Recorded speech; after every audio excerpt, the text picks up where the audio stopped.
আসসালামু আলাইকুম ভিউয়ার্স, কেমন আছেন সবাই? আশা করি ভালো আছেন। আমরা আল্লাহর রহমতে ভালো আছি। আজকে একটা ছোট্ট ব্লগ নিয়ে ভিডিও নিয়ে আপনাদের মাঝে চলে এসেছি। আজকে আমরা গিয়েছিলাম কাবাব এক্সপ্রেসে, যেটা মিরপুর ২ এ আছে অবস্থিত। সো এখানে এসে আমরা বিভিন্ন রকমের কাবাব ট্রাই করেছি। তো এখানে আমরা গিয়েছিলাম আমি, আমার ফ্যামিলি প্লাস হচ্ছে আমার কাজিনরা সহ।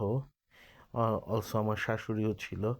তো এখানে আপনার প্রাইস লিস্টটা দেখতে পাচ্ছেন যে কেমন প্রাইস, আপনাদের সুবিধার্থে আমি প্রাইস লিস্টটা দিয়ে দিয়েছি, এখানে দেখতে পাচ্ছেন।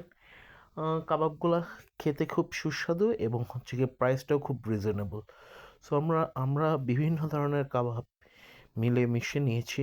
এই যে এখানে দেখতে পাচ্ছেন কাবাবগুলা খুবই ইয়াম্মি, খুবই টেস্টি। এবং আমি যে আপনার পরে ভয়েস দিচ্ছি, আমার এখন আবার খেতে ইচ্ছা করছে। এই যে কাবাব এক্সপ্রেস, সো সবগুলা কাবাবই খুবই মজা বলতে গেলে। এবং এটার সাথে আমরা নিয়েছিলাম আপনার হচ্ছে গিয়ে স্পেশাল পরোটা, আবার নর্মাল পরোটা। দুটাই খেতে ভালো, মজা, টেস্ট ভালো। মানে রিকমেন্ড করার মতো। আপনাদেরকে যে বলতে চাচ্ছি যে আপনারাও আসবেন, ফুডটা ট্রাই করবেন, কেমন লাগে আমাদেরকে জানাবেন কমেন্ট বক্সে। এখানে বিভিন্ন এখানে সিলেকশন চলছিল কে কোনটা খাবে। আর ওই যে ভিতরে দেখা যাচ্ছে আপনার কাবাবগুলা তৈরি হচ্ছে চুলার উপরে, বা কি বলে ওটা, ওদের মেশিন বা চুলার উপরে, যাই হোক। খুবই সুস্বাদু, খুবই ভালো, খুবই লোভনীয়। এবং আপনারা অবশ্যই একবার ট্রাই করে আমাকে কমেন্ট বক্সে আর আমাকে ভিডিওতে জানাবেন যে আপনাদের কেমন লেগেছে খাবারটা।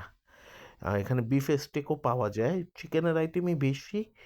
এবং বিফ স্টেক হচ্ছে গিয়ে একটাই, খালি আজকের মতো একটাই বিফের আইটেম ছিল, চিকেন অনেক আইটেম আছে।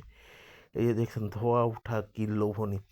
এরপর আমরা চলে গেছিলাম একটু ও হোপ মার্কেট, মানে ঢাকা মিরপুর ১০-এর ওখানে হোপ মার্কেট ছিল। ওখানে অনেক একটু জামা কাপড় দেখলাম। আর এই যে দেখতে পাচ্ছেন খাবারগুলো আমি যা যা খেয়েছি।